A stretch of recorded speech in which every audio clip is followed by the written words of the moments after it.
Okay, today I'm going to be showing you how to do a slow motion Twixtor edit. It is very simple. All you gotta do is know stuff about basic keyframes and also know what your frame rate needs to be. Okay, as always, HD videos 1280 by 720 pixels. Make sure your frame rate is 59.94 frames per second. If enough people request it, or if the person actually requested this video requests it, I will upload the clip that I used. It's a 5 or 6 man feed on I think it's Salvage. But yeah, if you want to, just skip ahead a little bit because I messed up a couple times before I actually get the clip that I need. So I'm gonna skip ahead a little bit here.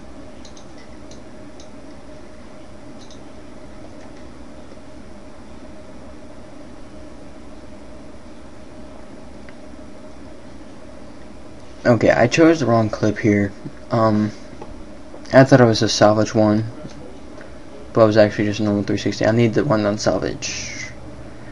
I'm recording the narration after I recorded the video, and sorry I'm saying and a lot. Just kind of hyper. Alright, I found the clip. I'm going to import it. Now I'm going to zoom in on the timeline so it's easier to manage.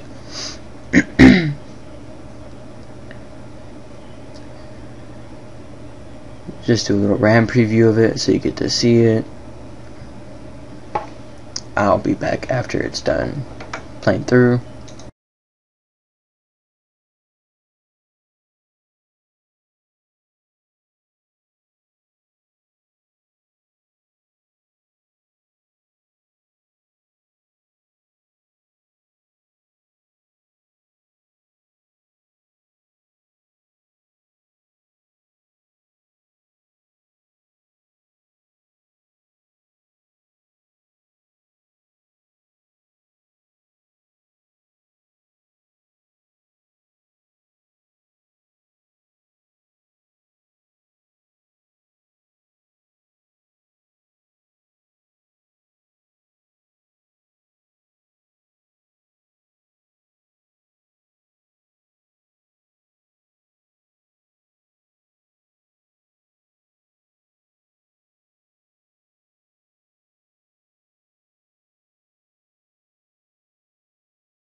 Okay, as you can see, nice little kill feed.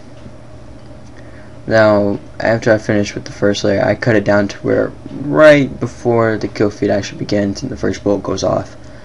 I cut it down to that, and then I import a second clip. I duplicate it, and what I'm going to do is I'm going to just ignore this part because I was trying to trim it before I did the slow motion, and that's a stupid thing to do. Never ever trim it before you do the slow motion. The only thing you should trim is the top layer if you decide to use a top layer. Now, you want to line it up and then drag it a little bit back over so that it's a nice smooth, I guess you can call it a correlation between the first layer and the second layer, so it doesn't look like the time skipped.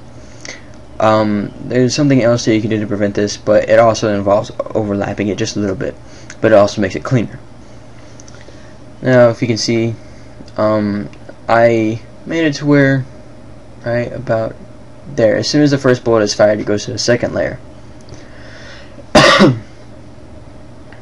Alright, so give me a minute and I'm going to bring in Twixtor.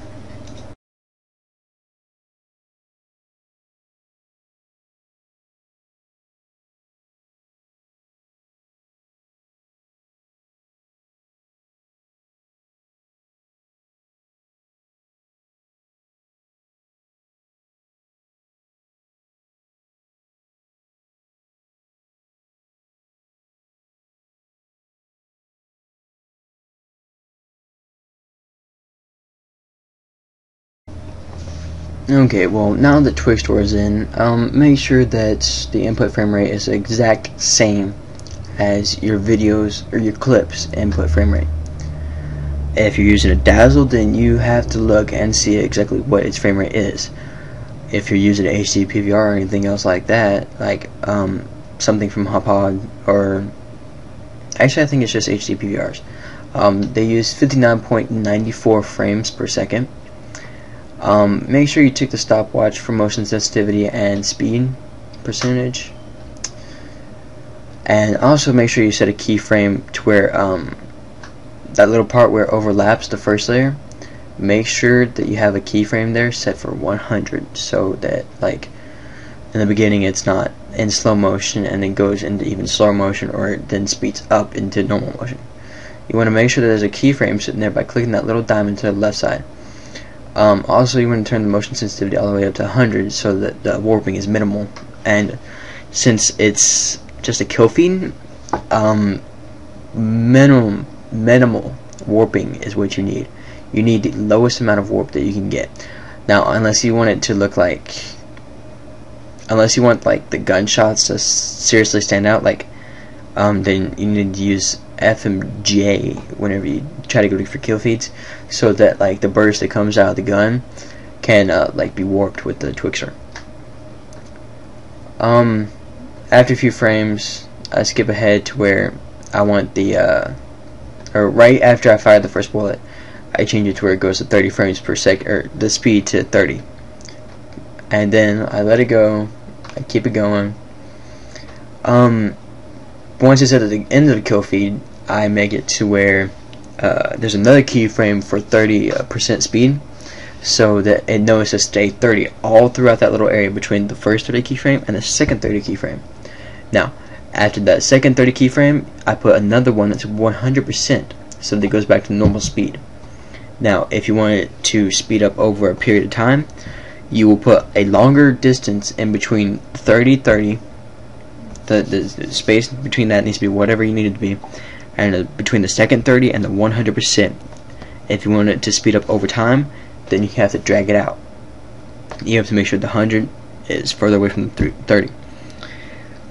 If you want to do it in reverse, I haven't exactly figured that out yet. I'm pretty sure it's not that hard, considering that the speed percentage has a negative number on it.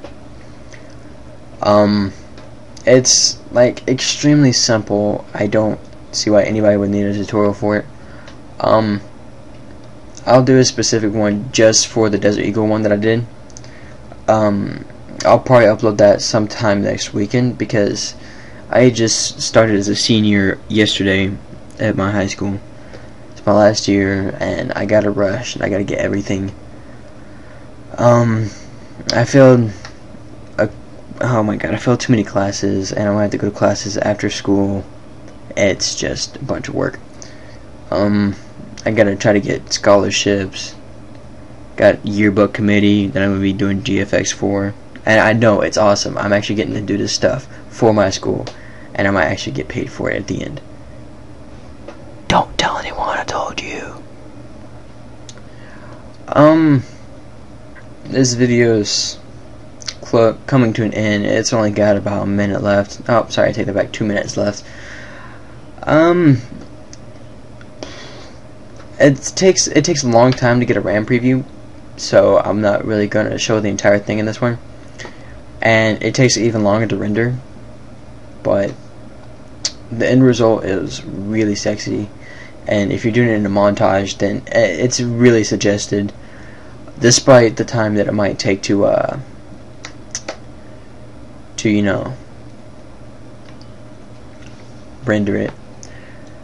Also, I have this program called Any Video Converter. Some of you may have heard of it, some of you may not. I'll put a link to the download in my description. What you do, I'll post a tutorial on that too after this.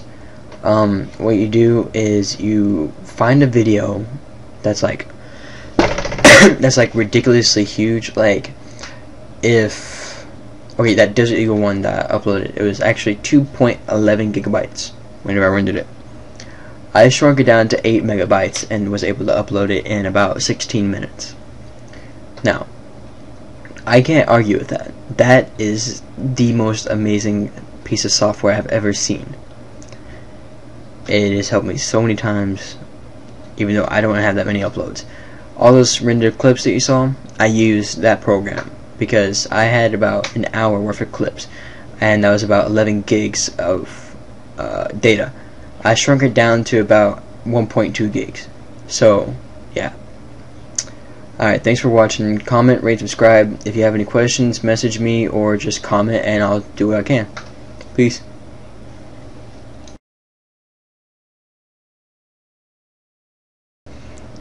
Alright, instead of making an extra video, I'm just going to show you on this one on how to use any video converter.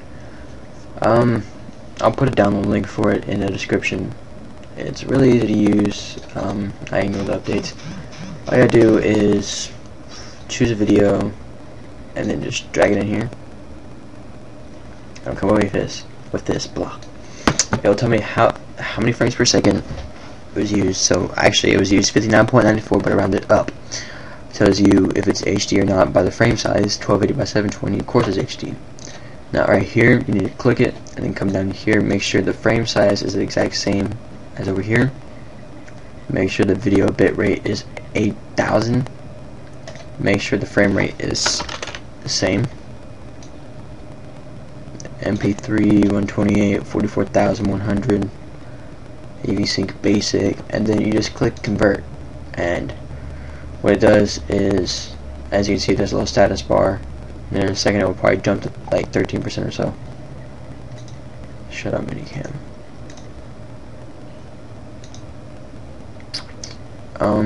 Anyways, what it does is it sends it to a folder in my documents called any video converter, and it will send it to AVI. Now, as you can see,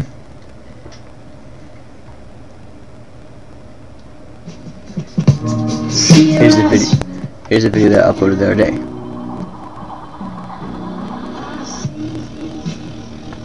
Okay, we all love it. We all know. Well, at least my subscribers do. Alright, if you look right here, it's only 18.7 megabytes. Right? Now,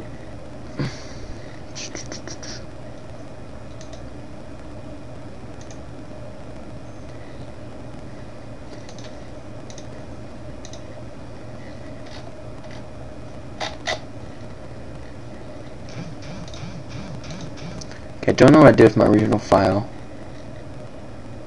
Fuck. I think this is it. Yeah, right here, 2.4 gigs. 2.4 gigabytes converted down to 18.7 megabytes. This software is a must-have. 5 out of 5, 10 out of 10, 22 out of 20.